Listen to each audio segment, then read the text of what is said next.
What is going on? Welcome to the show. Welcome to the countycom.com live hour on Hobby of Hours. Got a very special episode today. Going to be demonstrating a new tool that I built for ranking the tiers of anything. Top 50 watches, top 50 cars, top 40 Bond girls. And in today's episode, doing like a test run of top 25 dive watches with Diamond Dave, my buddy, who will join the program in a minute. But real quick, going to talk about some countycom.com. Be ready for everything. What does Countycom have to offer? They have got watches, titanium tools, EDC, flashlights, tons of goodies. My buddy Mike does love titanium just as I do. We even did a collab of the Countycom Titanium Precision Watchmaker's Tool. Basically, you get 4 bits, totally replaces the Bergeon 6767, and that was something we partnered on. We also partnered on a set of spring bars, the good ones, 18, 19, 20, 21, 22 millimeters, 10 of each for $20. Find me a better.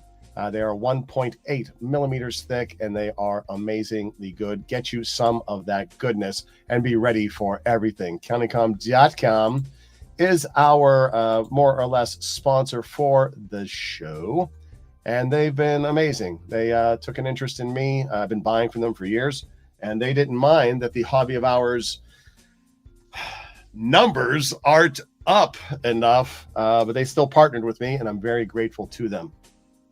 Shall we bring Diamond Dave on screen? I think we will. Let's add my boy to the stream. Hello, sir. I think you're on mute. We can unmute you, though. Wait, there you are. What's going on, big man? Nothing. I'm pumped to get into some dive watches. I know this is going to be a really fun episode. I'm no excited. in yet, which is perfectly fine. Maybe we'll do some jibber jabbering before we get to the actual chitty chat. What's on wrist, bro? What do you got? What you representing? So still in the Halloween-y mood, and fresh off of wind up 2 weeks. Indeed. What is that? Hold on, let me feature you. What is that? Keep moving it. I can't read it. Help me out. What does it say? Taylor Swift? You're on mute, brother. You got muted. You got to unmute yourself. Let me unmute you. Go ahead. So it's Foreign Swit from Wind Up. Taylor Swift. By the way, check out the loom on this. I don't know if the camera's... Did you buy that at the show? Yeah, well, sort of. So, I did the full lap of the show and, see like what I like the most. And at the end, I was like, all right, this is what I want to grab. And I went down and they're like, oh, we sold the last one 20 minutes ago. So they had to ship it to me, but it was super cool. This is the packaging it comes in. Oh, right on. Like a V8. Yeah. So that's kind of cool. Yeah. Super fun, cool little watch. Right on. I am representing DOXA. Shout out to my girl Jackie from DOXA, the Diamond of DOXA. This is my Aristera left-hand drive and a epically good dive watch for today's episode, because you and I are going to be doing some broing out, talking about the top 25 dive watches. For clarity, what we're going to be looking at today is a tool that I built to be able to count down these kind of top 25, top 50 lists. We're kind of doing a test of it because hopefully once Tristano TGV sees it, we'll do one on his channel, maybe with him and Russ or someone. Shout out to Trap. What's going on, big man? Trap, were you, did you go to New York for a wind up? I don't think so, but if so, we didn't connect, my man. It would have been great to see you out there. Who else we got here? The Don. The Don is in the house. What's going on, big man? I got a couple episodes coming with Don that are going to be epically good fun. And I have been wanting to showcase this tool for forever and a day. I got a bit of the COVID after the wind up, and I had to delay it. So here we have, and for those of you who don't know, Dave is an actor. And this upper left photo, this is when you were doing the Jaws speech, right? That picture I chose for you. Yeah, that was the Quint monologue I did in class, actually. Yeah. So that was pretty cool. It kind of looks as though he's looking down at the watches. So what did we choose? We were gonna do a top 50, but wanted to do a time trial test on this as well. So we're gonna do the top 25 divers. We're gonna rank them in these 6 different, basically ranking. And what distinguishes this tool from what the other streamers use, which is that online tool, that tool is one-dimensional. Only one person's opinion matters. You can only put it in a place for one person.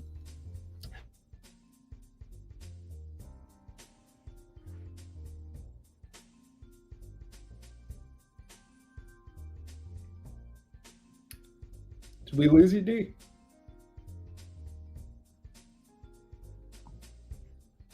May have just lost D. Oh boy. Well, this is the tool he built. And we have each side, which will be each of our rankings. Okay, so my internet went dark on computer 1 for a minute. Heavens to Betsy. Yeah, thank you, Don. I'm back. I got my buddies writing me. Thank you for the support of letting me know. I am I'm so happy to be doing this, but the frickin' buffering is getting me down. All right, once more with feeling, Dave. I missed about 30 seconds of what you were saying. So yes, well, actually, I was just going to take over for you and brilliant, absolutely.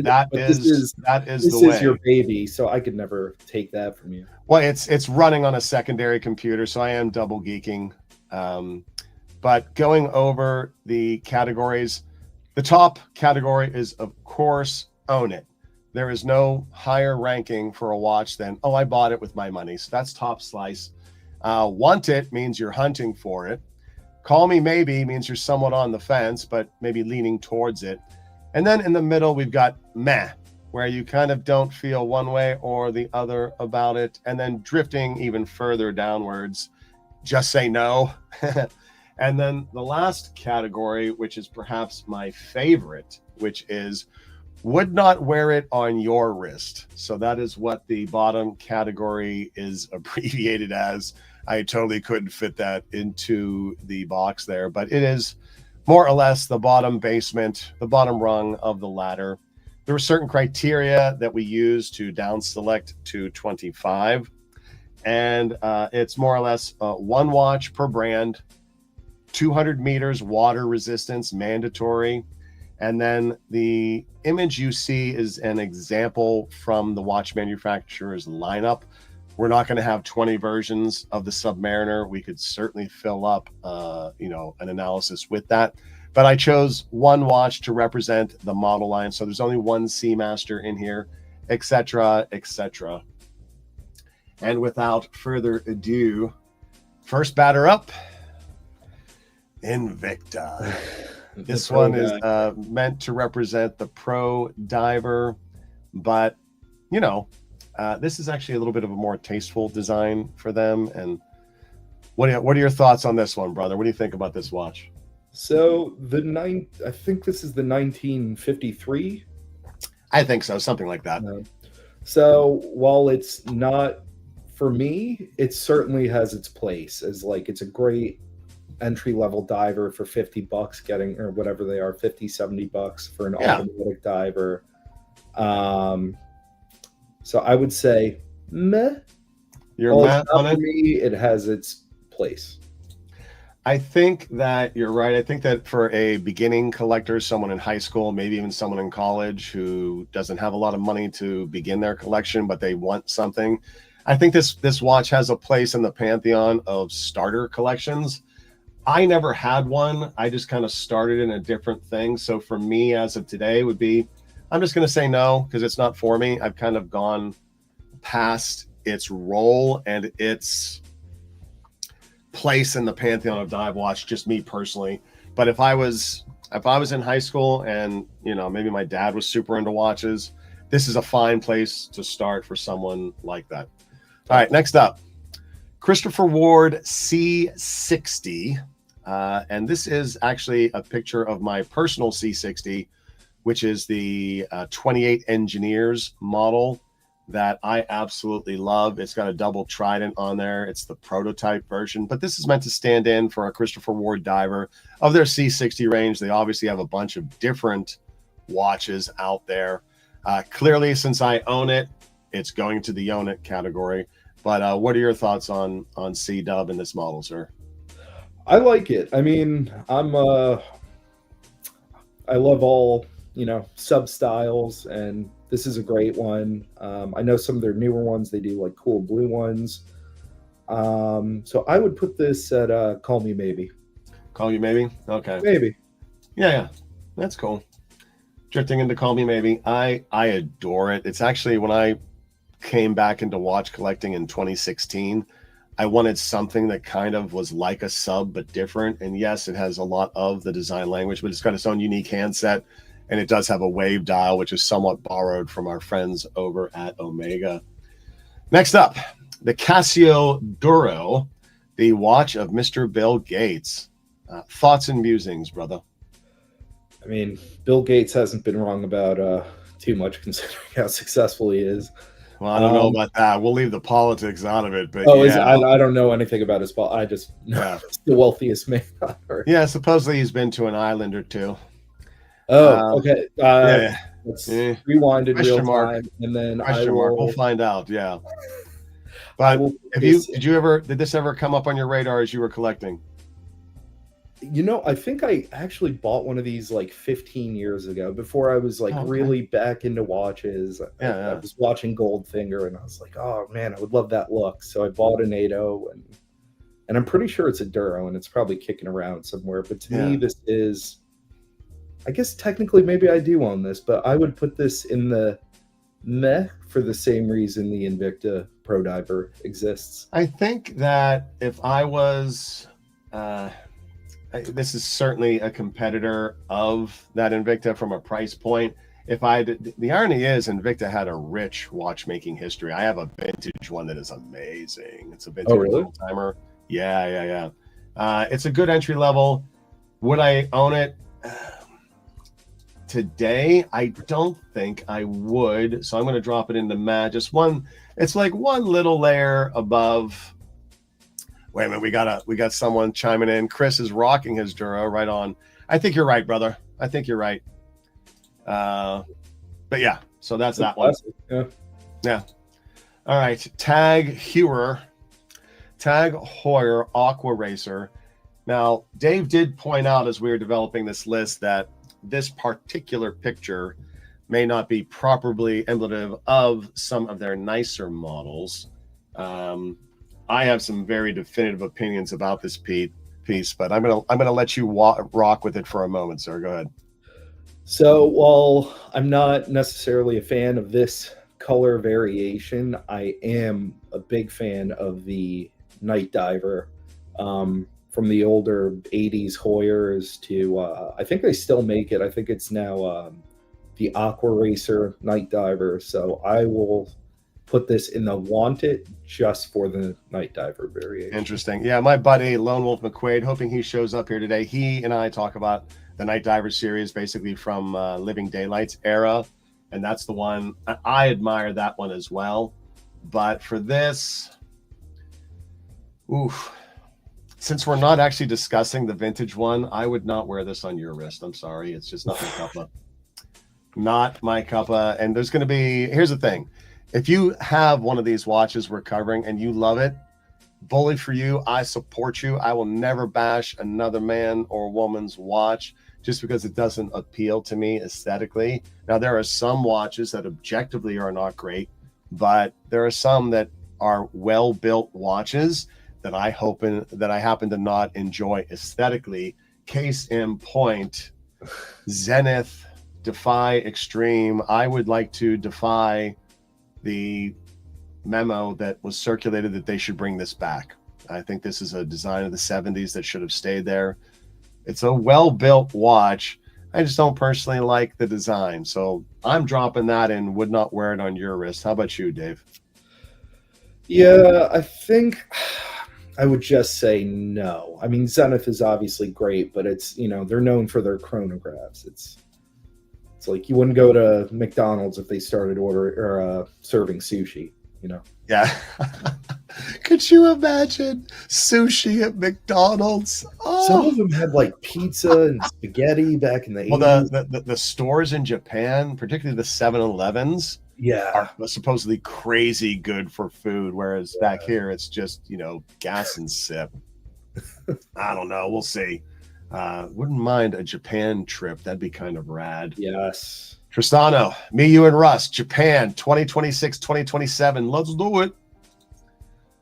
Here's a very interesting brand. This is the Rado Captain Cook. It's an attractive dive watch, but Rado is very, very popular in other sectors of the world, chiefly India. Like my buddy Rose City, what up? He's from India.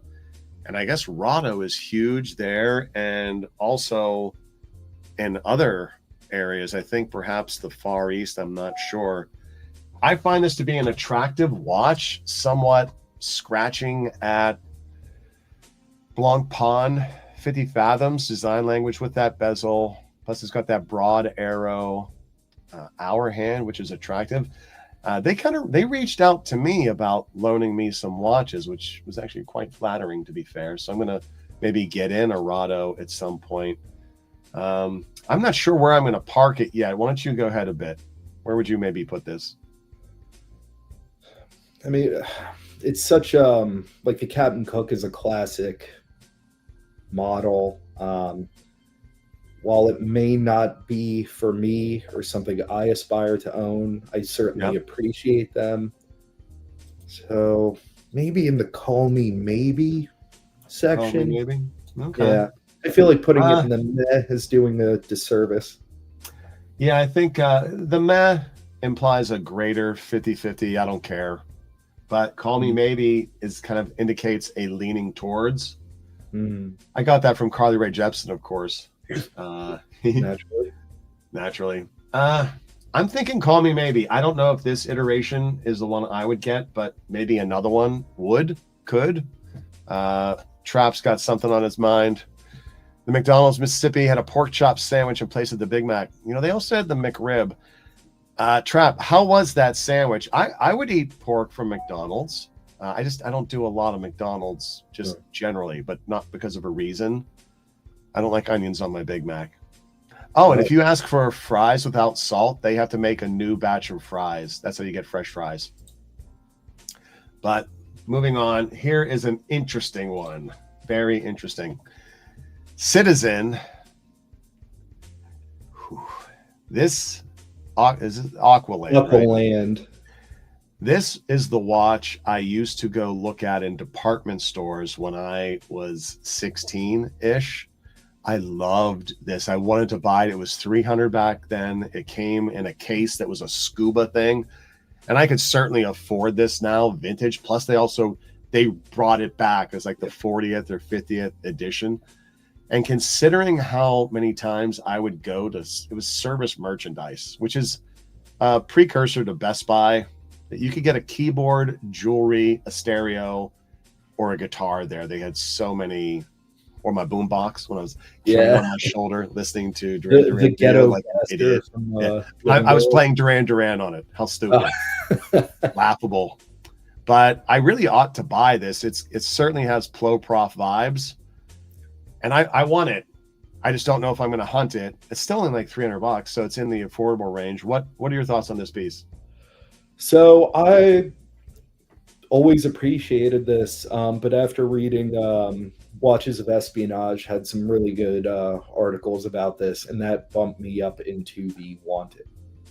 Really? Watches of Espionage is a great channel. Yeah, I love it. Look out for it every Tuesday. Yeah, they're properly good. So we both won it. Amazing little piece. Yeah. Amazing. Shout out to Eric B. What up, yo? One of the best real world divers back in the day, giving a proper depth rating. Ooh, yep. especially since dive computers. Oh, what's this one? Oh, the first one took 3 batteries. Yikes! Were they? Do you know if they were stacked on top of each other, or like Eric, sort of if you know, drop it in. I'll feature your comment, brother. Thank you for bringing the heat and the knowledge. But yeah, kind of cool. I see me having to get it, but it's so like the Ploprof in design. No, not even design. Shape. Let's be honest. Shape. All right, next one. The Nard Dog throwing their hat in the ring. The Ulysses Nardin Air, the lightest dive watch ever. I forget how much. I should have looked up how much this cost. I think it's 50 G's. Yeah. I had to include it. I mean, Ulysses Nardin has some other proper, more modest looking dive pieces. Like, no one's going to take this underwater, right? But it's interesting. The burden to entry on this price wise would keep me from it, but if I was able to wear it, I would wear it. So where are we going to, where am I going to put this one? Why don't you ramble on a little bit while I kind of figure out where this one sits? Yeah, I mean, I'm kind of in a similar boat where I'm not sure, because based on this model, that's probably a just say no for me, dog. But I understand that Ulysse Nardin has some more classic styled dive watches, so to speak. Yeah, more traditionally shaped, etc. I actually met a very interesting. I met their North American brand rep at a watch show, and he was based in Florida. Super cool guy, and we got to talking. Apparently, there are a lot of fake UN watches out there on eBay, etc., which of course makes sense. There's going to be fakes of everything. I just didn't. There are certain watches that I didn't think people would bother faking. Like, why bother? But there are knockoff F91Ws. So what are you gonna do? I was just gonna say, yeah. Yeah. Shout out Eric, closing the loop. 3 separate places within that watch. That is hilarious, Bill. That's all right. So I'm gonna put it at. Here's the thing. I can't say. I wouldn't pay the money for it. So that's I have to put it into math. Call me maybe means I might allocate funds. You were putting it into where, bro? I'll go with meh, just for some of the other more palatable models. A channel darling, both here and on other channels. The Squale Azul 1521. I've actually owned this watch. I bought it and then I moved it on because my collection was overrun at the time. And it was a bit shiny, but shout out to Dawn, who I think is going to be picking up I think it's either bead blasted or Parkerized version of it. And I am likely to get that one in as well, although I'm kind of hunting a different Squale right now. This is obviously a very specific photo reference, but for the larger, I own a different Squale. This is a Squale diver, if you will, considering we're very concise in 25. And oh yeah, shout out to anyone viewing live or later. Happy to receive some feedback on the usability of this system I'm demonstrating, because I may have to tweak it a little bit for use on TGV's channel. Thoughts on the Squale, sir? So are we considering this representative of the 1545? Yes. Own it. Own it. And if I didn't, I would want it. Yeah. I've owned it. I have a 1545 GMT. Any Squale is a good Squale. You're going to see the similar type of discussion come up when we get to Panerai, because there's so many Panerai. There's a bunch of very bad Panerais that are only 50 meters. We're not considering those. But next up, Zin. U1 and or U50 contextually. Love me some Zin generally. I don't have a Zin dive watch. I've got one of their pilot watches that happens to be 200 meters, the 856 or 857. Love Zin, love the technology, love the affordability, love their mission statement. Basically, Helmut Zinn was a pilot and he wanted to make affordable pilot watches. So that's why he kicked off Zin. Your thoughts? They are very cool. I know they use what is it, tegimented steel? Yes. Yeah. Super cool. While it might not necessarily be what I am looking for, I certainly appreciate them. You know what? Let's go. Call me maybe. Call me maybe. Maybe. Call me maybe. Let me see here. Eric, ThyssenKrupp U-boat steel. I don't know that. Is that a model? Or is that is ThyssenKrupp a maker of watches, or is that a model? They were a maker of. They were. Oh yeah, making their watches out of submarine steel and so forth. Yeah. And they made some not so nice things as well. What you said? Call me maybe. Yeah, maybe. Let's see. I'm feeling meh on it only because it doesn't. If something doesn't make me reach for my wallet, then it's clearly in the meh state. I wouldn't say no to it, but I'm just kind of feeling meh. No. All right. Eric says all the U series use U-boat steel. Oh, thank you, brother. Appreciate you weighing in, dude. Interesting one. Zodiac.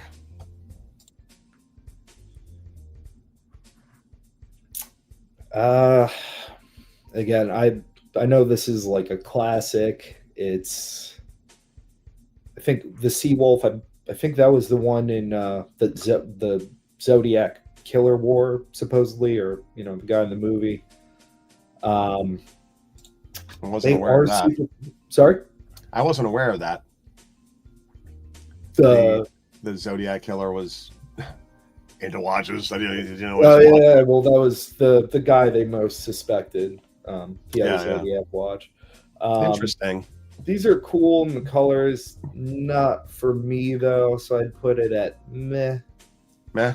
Meh. I do respect Zodiac. I owned one of the vintage GMT models. Their new colorways are just not for me. Candy colors, cotton candy colors. Same thing with a lot of what Mito is offering in those colorways. This is just this is a seafoam green that doesn't speak to me, but a lot of the other line also doesn't speak to me generally. It's not my cup of. So you're going meh? Meh. I'm going just say no, because I've yet to see a model from them that I would wear. I think the watches are well made, but so much of the design language is not for me. Trap says he owns a Super Seawolf. Is that a modern one, Trap? And what colorway are you rocking? I don't recall seeing that on your Instagram. They're definitely fun. Yeah, but for $2,500, $3,000, that's what they're running, right? That's a lot for some fun. Aren't they like $1,500? They're gonna have a lot of fun at that price. Just saying. It's true.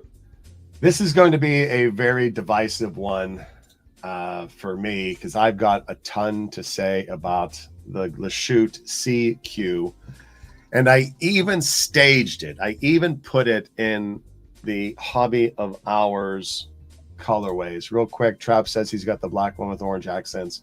I'm gonna take a poke at that, buddy. I'm gonna take a look at that later.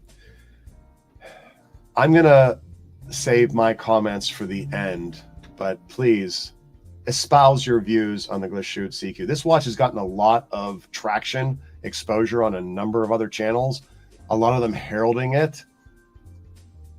And well, I'll go second. You go first, buddy. Yeah, I mean, I'm sure the build quality is great, and they make some beautiful, dress watches and everything, but it sort of suffers from the same issues that I had with the Zenith. Yeah, where it's a diver from them isn't necessarily my cup of tea. You mean from the provenance of their general offerings? Yes. Okay.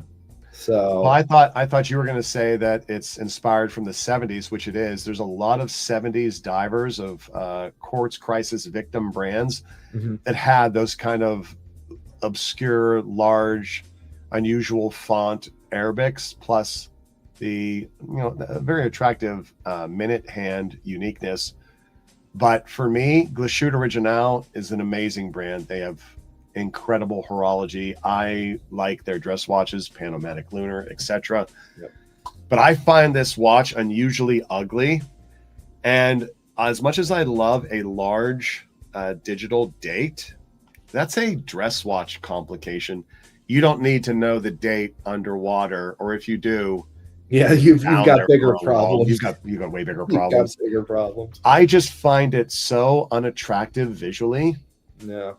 and impractical. Like the smaller version, I think this is the 42. The smaller version has a regular date at 3, I think. But even so, I just don't like the 70s Arabic numerals style execution on it. No. I wouldn't. Here's the thing. It also costs the same as a sub or more at retail. I see. That is a strange piece of chicken, right? Were you about to say that you wouldn't wear this on my wrist? Because I absolutely would not wear this on your wrist either. Oh, really? Yeah, we are of the same ilk. I would not wear it, would not buy, would not allocate funds, would not wear it. I don't like it. But it's a fabulously made watch. Yeah, no, I mean, original, no question. Tremendously well made. I just don't like it. No. And, you know, each to his fate, right? Each to his fate. Next batter up, Breitling Super Ocean. And the way you felt about Zenith offering a dive watch is how I feel about this. This bezel is not functionally usable for diving. There's no 15 countdown. I don't you go ahead, Diamond Dave. Why did they do this, I wonder? Yeah, I mean, I have the same sentiments. And I am between just say no, or, you know, I might not wear that on your wrist. It's large, and there's so much not well used space on there with there's no Arabics. There's plenty of room for it. The bezel is largely useless. What other dive watches do they make? The Super Ocean, that's the only line they have? That's the only one that I'm aware of. It's certainly their number one dive watch. I'm sorry, where did you say just say no? I'm saying just say no, only because I would wear it before I would wear the Shoot CQ. But I would try to get, I think it's big too. I think it's like 42, 43. So just saying no. You were saying? I probably wouldn't wear that on your wrist. Ooh. Yeah. I don't. But I absolutely love their chronos. I mean, the 806 Navitimer is one of my all-time favorites. So yeah, nothing Chris against backing at all. Chris is backing us up. Hard pass. Yeah. Interesting one. This is the Oris Aquis 40 millimeters in tungsten, which is the watch that launched a dynasty. This is the watch that made TGV start his channel, and I really? actually own this watch. I own it, and I don't know if he's gonna. I have a story. This watch is the first time I ever appeared on his channel. He just didn't know it.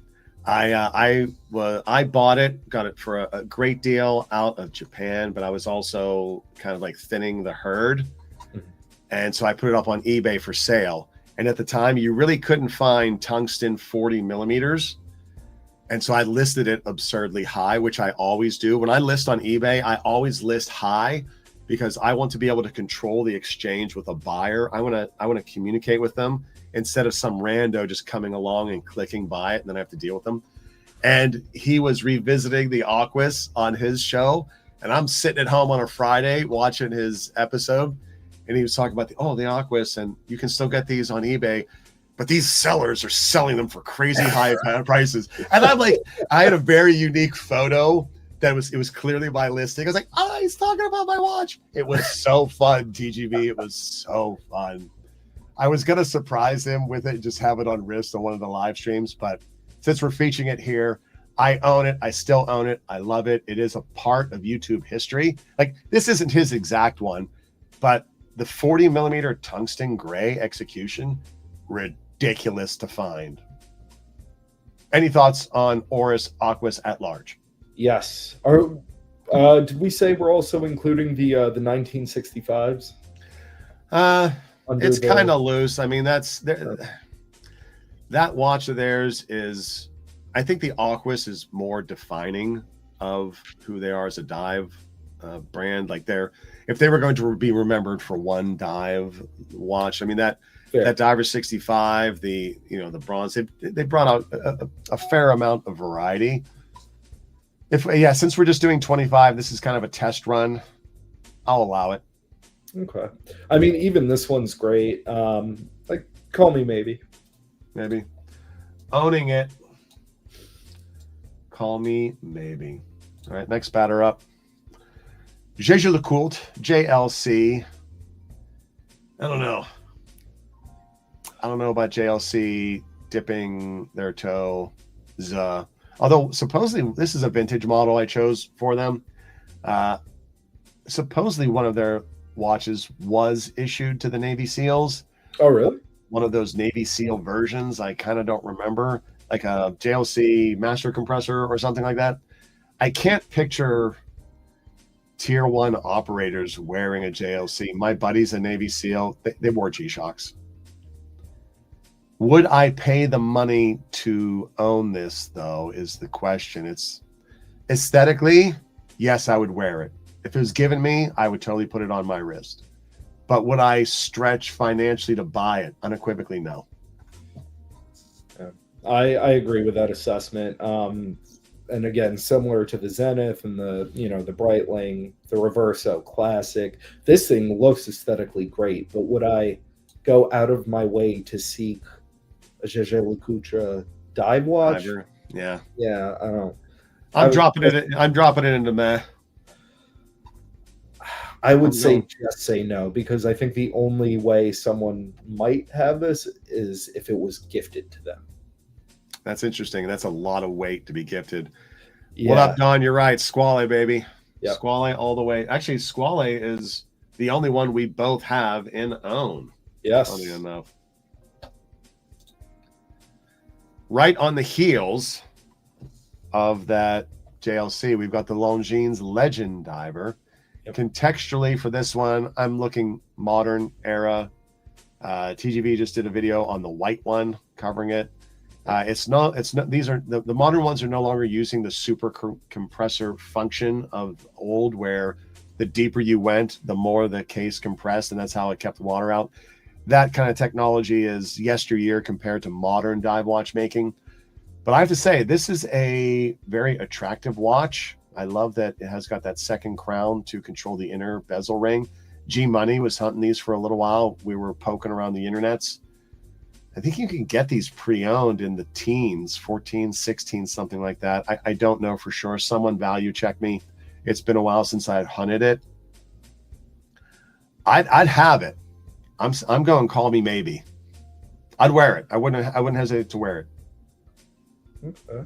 Well, a little bit context for those watching. You and I met at that Longines event. That's right. What a magic evening. I made a watch, buddy. And I thought the lecture the historian gave was fascinating. Yeah. I would have liked to have interviewed him. Yeah. Continue, please. Yeah. So him and I actually ended up nerding out after he gave that lecture. But so this was actually on my wanted list about 5 years ago. And these, really? I believe, were like $1,400 or $1,500, something like that, like 5 years ago. While I no longer want it, it shows the pedigree that this has. And like the price, for what you get is great. So I'd say call me maybe. Yeah, I'm definitely call me maybe. I think that Longines is one of those brands that has an unusual amount of heritage models, a lot of attractive designs. Yep. I don't think they're being marketed well.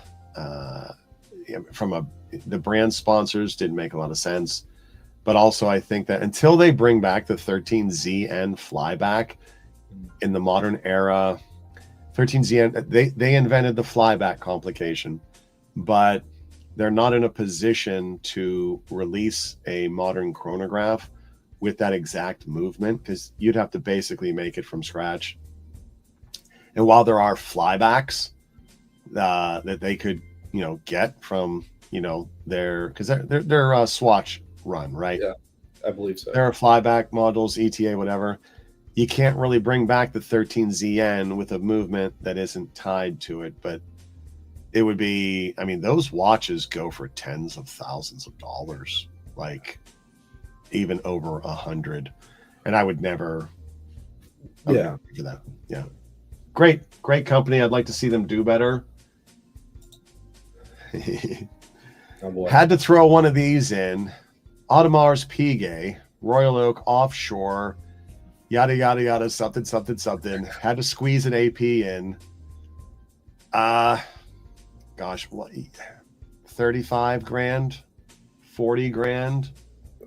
I could do so much with that money. And moreover, I would not wear this on your wrist. It's probably too big for me anyways. That's amazing, because I would never wear this on your wrist. Yeah, to me, this is like, you know, you see one video on Instagram and you're like, oh, this is how I show I have a lot of money. I don't know about that. I think that if someone enjoys it, realistically, so be it. Look, of course, that's I mean, first and foremost. If everyone loved the same thing, this would be the most boring live stream of all time. Indeed, I think they're the only worse one-trick pony than AP is Panerai. Panerai has their case, and then they've got a bunch of variants, and they got the Mare Nostrum, which is their only circular watch, and it's like 45 millimeters, and it's an attractive circle watch. But AP, they make one watch, and then they just apply various amounts of steroids to get to the bigger ones. Yeah. And I would absolutely love to have one of the modest shaped ones, but I'm not going to go mid 5 figures on it. Anyways, if you love AP, yeah, and obviously they're like, you know, Holy Trinity, historic and beautiful dress watches, but you know, offshores aren't for me. Yeah, I think Gerald Genta said that he hated it before he died. I just didn't say my coconut. Isn't the regular AP Royal Oak, isn't it only like 30 meters or something? I think it's 100. I think it's 100. Someone in the know, drop it in the chat. It can't be 30. Maybe the vintage ones. Yes, you are a little bit late, but it's okay. We're still having fun. We're almost done, to be fair, but welcome to the party. Next up is a photo of my actual watch. This is the Tudor Pelagos left-hand drive. Oh, wait a minute. It's the Tudor Pelagos FXD, LHD, MOD by D and Friends. I took a standard commercially available FXD. I had my friends modify it to be left-hand drive. You can't really see because of the way the photo is showing there, but that crown is on the left-hand side. It is the world's most easiest modification ever. You just have to have your watchmaker drop the movement, take off the hands, rotate the dial 180 degrees, and you are in business. And the only ones who can buy left-hand drives out of Tudor are indeed the French divers, the Marine Nationale. And it is featured on an NDC strap from ndcstraps.com. Proper dive watch, proper dive strap. Shout out Jacko. And it's their partnership strap with our friend Scott at watchestreet.com. Love this watch. Own it. Made it. Love it. It does have fixed lugs, which is going to be off-putting for some, but keep it on an NDC and you're perfectly fine. Adore this watch. Zip, your turn, bro. Go. I mean, not much to say. Then we both own it. Well, you own it? I didn't know that. I don't have a Pelagos. I have a 58, but okay. And I also have that same NDC strap. So. Oh, right on. But I love the fixed bars. I actually I got invited a couple years back to the Tudor boutique when they had the unveiling of it was the new FXD, the black one, and I was close. Yeah, it is so much fun. So much fun. Let's see. Let's keep up with some comments. Trap. Yeah, I think Trap, I think they had a gold one there during that first trip we were out there. I think they had a gold one because I remember Ricardo wanted to try it on and he was feeling timid. I'm like, bro, try it on. Even though it was like 100 G's. I owned the 1521 Dawn and I think you maybe got dropped because I think I mentioned that you were getting that bead blasted one. I might come along for that. See, Commando Hubert issued watch. Mine's a 1545, not 15. Yeah. So yeah, that was meant to cover them all, Don. I don't know the Commando Hubert issued watch. Let me know what that is, Eric. I want to dig on that. And you will also know we are getting closer to the top. Yes. The top tier. There's been a bit of a graduation from lesser iconic to greater iconic. And there are few watches as iconic as the Seiko XKX 007, SKX 007, that I missed the boat on this. And the reason is I picked up the Seiko Spork, and that was my Seiko diver for many, many years. I admired it. Which was the Spork? It looks a little bit. I actually did an episode warring it versus the Zin 856. It's a dive watch that doubles as an aviator because it's got large Arabic numerals on the dial, but it's got that hilariously irritating Seiko Shako. Having to shake a watch to power it offends me in so many ways. It's very uncouth. It just doesn't. No, it offends me. I hate it.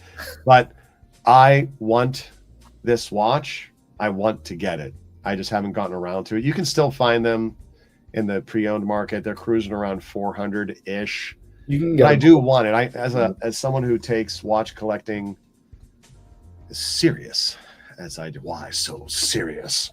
I really ought to have it. So, yeah, I want it. How about you? Did you ever have a history with this one? I have bought and sold this 3 times in the last 5 years. What? Why bother? You're not making any money.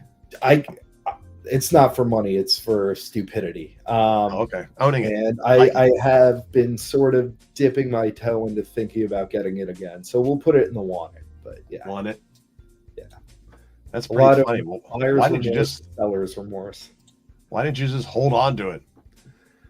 Rowmeister says he'd sold his polished 1520 and prototype T183. Not sure what the one that is, brother. That's interesting.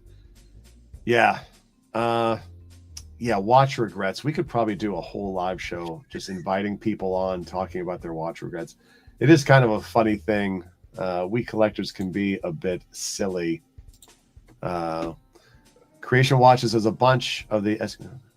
Oh, that's interesting. Is Creation Watches, are they an online dealer or are they an eBay seller? If it's brand new and vetted, is it like new old stock?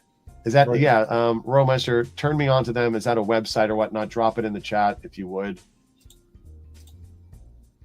It's the Carbon Squale. Oh, those are cool. Oh, that's interesting. Maybe because it was light. Let's see. Based out of Hong Kong. All right, thanks, McMahon. I'm going to dig on that after the show. And Don is correct. It's a bit silly or a bit manic, to be fair. Little column A, little column B. A little bit. Ba-bam. Featuring the DOXA. What up, Jackie, if you're out there? DOXA, certainly one of the most purpose-built divers that actually gets used to go diving. Jacques Cousteau approved, hobby of ours approved. The model I've got on wrist is the Aristera left-hand drive. I tend to buy oddball, unusual DOXA releases. What we're looking at in the tier tool is, of course, their GMT, their recent 250T GMT, which I am going to buy. I just don't know which one I want. But DOXA Orange, love it. So I'm putting this in Hunt and Want It because I just need to decide which one to buy. Am I getting the green one? Am I getting the Gulf Shore that Jackie designed? Am I going to get this orange one? Is Jackie going to give me a 2-for-1 deal? Hint, hint, Jack's Christmas is coming up, bro. Love this watch. Love me some DOXA. They're a friend of the channel, and they're amazing. Your thoughts? Yeah, I only noticed, by the way, like 20 seconds ago, that orange hand, which is super cool. As far as color, yeah, I'm a sucker for the classic. So if I know you mentioned green but if I were to get one, it would be orange. Like Yeah. And I don't know if you remember, some time ago I sent you a picture of an Aqualung watch, which I found out was a part of DOXA. So technically, I want it. I don't know if they were. DOXA has had a very strange life. There's been multiple eras of it, and unusual transactions and so forth. But I own several DOXA, but you're saying you want it? Yeah, like what Zenith is to chronographs, DOXA is obviously to divers. So yeah, I mean it has the decompression scale on the bezel. Yeah. I don't know what any of that means, but I try. Look, if I'm going to go diving, it's probably going to be snorkeling, and I'm going to have a guide for sure. I'm going to have a guide. Panerai. Go ahead and wax ecstatic about Panerai. This is a picture of my actual Panerai, which is a chronograph, 40 millimeters. It's got the Z400 El Primero movement in it, and still 200 meters of water resistance, and wears very polite. But this is meant to stand in for all Panerai as a dive watch, generally speaking. Do you have any history with Panerai, Dave? As far as owning, no. I think the first time I wanted one was watching Eraser with Arnold Schwarzenegger, classic movie, if you haven't seen it. But in the opening credits, it shows him, getting dressed, and he puts on his Panerai. And I was infatuated with it from that point. So I Googled it. I think the reference is like Pam 00, whatever, 111. So I want it in a sense that I would like to have it. Would I necessarily save up and buy it ahead of other things I want? Probably not. But I do want it. So that's a one.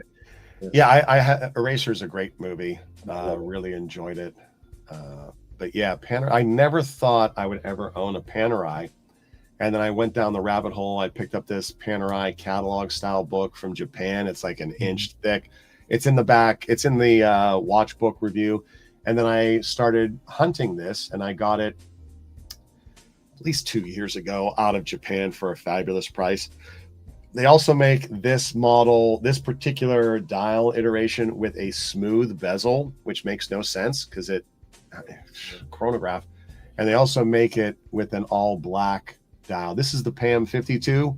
The PAM 72 is the all black dial version, but I love this watch. This is a great watch. It's ironic that chronograph is 200 meter, and then they have divers that are 50 meter. I know, that's so annoying. They have ones that are 30, I think. But did you say want it? Want it.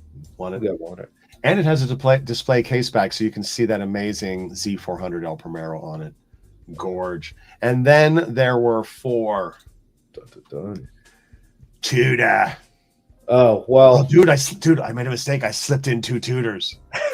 I slipped in my Pelagos and the Black Bay. Shame on me. Okay. I broke my own rules. One watch per brand. Terrible. Seiko deserves 2. Terrible. Seiko's got so many that deserves 2. But you know what? I think I had this on the brain ever since you sent me the picture of yours with that mesh, which is amazing. Yeah. Embarrassing. Well, you know what? It's good. This is a dry run. This is the Harrods edition, which is the only green variant that they have. And to be fair, I have the Tudor Pelagos 39, which is the only reason I don't have a Black Bay. But the Black Bay monochrome that they brought out has cured me of wanting a vintage snowflake Tudor, because those are so hard to vet because there's so many Frankensteins out there. Yeah. But one of our friends calls this the Bland Bay, and I don't agree. I think this is one of the most important watches to come along in forever, because it's offered, granted, too many varieties to be considered special, but a ton of variety, a ton of sizes. There is a Black Bay for you, but I'll let you sing its praises. Yeah, as soon as he put that video out a few weeks ago, calling it the Bland Bay with the mesh strap, I immediately bought a mesh strap and sent you a picture to send to TGV. It is. It's a great watch. It's just they make too much pomp and circumstance when they bring out a new color. Yeah, Right? but it's more fun than what Rolex is. Rolex has become a little. I mean, you know, They that could have be a to, series of right? videos, but I No, mean, that's so that's well put. I guess we should reverse it, and this goes into the own it, and then I guess take out the FXD and maybe put that into want it. All right, let's change that up. So you want to Yeah. say, all right, FXD is going to want it, and then this one is going to own it. Yes. I want this Tudor Harrods version. My understanding is you can now buy these online. For a while you only had to you could only Forever you had to buy it in Yeah. store, or you had to deal with someone selling it used. And Yes. And also not to there's a brand, Steel Reef. They're Steel Reef's amazing. They sell make aftermarket bezels for these that look stock, but you can get different colors. Steel Reef's bezel. Yeah. Maybe it's Steel Reef. If you're watching, I would love to do a partnership video with you. I love what you're doing with your aftermarket bezels. Eric is saying Cousteau leaked the helium escape valve from Rolex USN Research to DOXA, who produced. Wow. Cousteau. Industrial espionage. I'm going to have to fact check that, Eric. I can't imagine you would bring it up if it wasn't. It's not like you're on Cousteau's team or whatever. That is amazing that they did that. Yikes. I got to say, Mr. Cousteau, not too cool.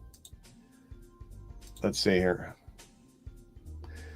Yeah, so well, we kind of covered Citizen. I guess kind of. Yeah, Trap, I don't know. Actually, you were on in the beginning, I think, when I said I'm kind of doing it. This is kind of like a test launch of this tool with 25. We're almost at an hour. We're going to wrap up in 2 minutes. But 25 watches, it took us an hour to get through it. Couldn't feature everyone. This was originally going to be a top 50 list, which I can't imagine anyone sticking around to listen to me for 2 hours, but who knows? But yeah, there are tons of watches out there that haven't gotten any love. But then there were 3. Yeah. Classic. Omega Seamaster. Yeah. Pick 'em. Not there. Own it, love it. We'll be buried in it. Yeah. Own it, love it. My GMT version of the Brosnan era is absolutely my number one watch. If I could only keep one, it's the Seamaster Brosnan Wave Dial GMT that I adore. And no matter what, there's so many different eras of this that, you know, in the top 50 version, Ploprof was going to be their second submission because it's so different than the other ones. Yeah. But even if you went back to the Seamaster 200, the pre-Brosnan integrated black bezel one, I've featured those. Those are kind of interesting. There is a Seamaster for everyone, probably several. We both own it. So this one's kind of a slam dunk for us both. Easy peasy. This one, white bread. I mean Blancpain. Blanc means white, pan means bread. There you go. I absolutely love this watch. They've just released it in 38. I have a lot of things to say about it. Thanks, Trap. Glad you're enjoying it, buddy. What are your thoughts on the Blancpain 50 Fathoms? I mean, it's like asking, what are your thoughts on the Porsche 911? It's just such a classic. It's a timeless looking design. There's nothing, you could wear it anywhere. I've got 3. Yeah, go ahead. No. While I don't aspire to own one, call me maybe. I want this so desperately, but 3 things. 1, it's been stupid big for too many years. No one wants 44 millimeter Blancpain. And then 2, I don't like that they engraved their name on the side of the watch. I don't think it's needed there. Invicta does that. That's kind of their Squale did it. Plan. Squale did it. Why? Well, actually, Squale used to make cases for Blancpain, so maybe that's how that got into the weeds. I don't think that is a necessary step. Moreover, I want this in titanium, and titanium is very difficult to engrave. And they want When they debuted their 38, they wanted 19 grand for it. October saw a price increase. Dawn, I forgot to close the loop with you. That's why we were off on pricing. It's now like 21-ish. That was their October pricing increase that you saw when you went to see them at Watch Time, sir. I unequivocally want this, but Blanc Pawn, gosh, what are you doing? Blanc Pawn should have priced themselves more aggressively to take the market share from Rolex. 19 grand is too much. It's too much. The titanium Rolex Yachtmaster, only 100 meters. That's why it didn't make the list, amongst other reasons. That goes for 15. Yeah, and I mean, and then pre-owned 28. Yeah, this would be so easy to market. Pre-owned Yachtmaster titanium versus 19 grand. Easy choice. Yeah. Sorry, go ahead, bro. No, I was saying, I mean, you know what Omega does with the Speedmaster. By the way, did you know it was the first watch on the moon?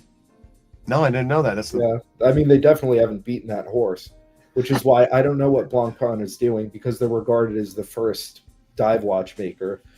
There's no reason that everyone shouldn't know that. Well, you know, I mean, the Omega Marine came out before them both. Like, and that's you know, it kind of doesn't matter at that point, I guess. But they have being regarded as.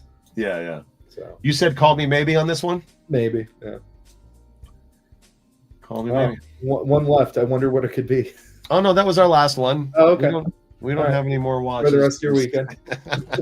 All right. Thanks for everybody coming on the show. And we'll catch you in the next one. Peace. Bye. Could you imagine? A sidebar. Dave and I joked about not covering the Submariner, just leaving it out, just to see what would happen, to see how quickly Hobby of Ours could get canceled. I chose the Hulk to stand in for this one. I would love to have the Hulk at 7K from 10, 12 years ago, but it's unobtainium now. Plus the maxi case is a bit too large. I'm hunting the 14060M from the year 2000. That's a good one. That's the one for me. Shout out Lone Wolf McQuaid, who is riding shoddy with me on it. I definitely want it. Do I need it? No, but I unequivocally want it. Your thoughts? Have you ever been in the sub family? Have you ever owned one? I have not yet. All right. So people have different definitions of Grail. I have two. There is a realistic Grail and an unrealistic Grail. Yeah. This is it for both of them. Oh, my realistic Grail is a 5513. Okay. I want to get a late one. And my ultimate unrealistic Grail, you know, if I could have one forever, money was no object, the 5517. Which is there's only a couple hundred known in existence. That was the one for the SBS in the 70s, and that was the one with fixed lug bars. It had sword hour hand, not Mercedes hand, and the bezel was fully graduated. Yeah, that's interesting. I think that look, the Hulk is never going to come down in price to the point where I could justify owning it. I'll probably find that 14060M because those are cruising. You can get them for 9 under, somewhere like that. I'd love to be into one for 75, but I think those days are gone, to be fair. But I unequivocally want it. Yeah. And you're same for you, huh? Yes. Yeah. All right. Well, there we have it. The top 25 dive watches test episode, the countycom.com live hour. Check them out. There is a discount code in the channel description for all of our channel partners, our trusted suppliers, of which they were the first. So very grateful to them for that. Also very grateful to Dave for coming along on the ride. He and I kind of baked this list together, so it was super cool. And it was nice to be able to demonstrate this tier ranking tool in a live situation. If you have any feedback on the tool, please drop me a comment or write to me over on the Insta if we're connected there, or on the website hobbyofhours.com. happy to get some feedback from the audience on this tool, because hopefully we're going to put it into play on the big stage. I figure we'll take one last comment before we kick it like judo. What up, Leo? There's at least some controversy around the Blancpain. They're not super precise when it comes to their own history, and the founding date controversy. That is indeed well spoken. Don says, very cool ranking tool. Yeah, Don and I are going to do pilot watches, same format. So Don, glad you got to see it, so that whenever you get on deck, you can do it. So shout out to Dave for coming along on the ride, and a shout out to you for coming along on the ride on this wonderful, beautiful hobby of ours. Hope you're doing well and that you're blessed. Have a Fabu ×2 Sunday, and we will catch you in the next one. Peace.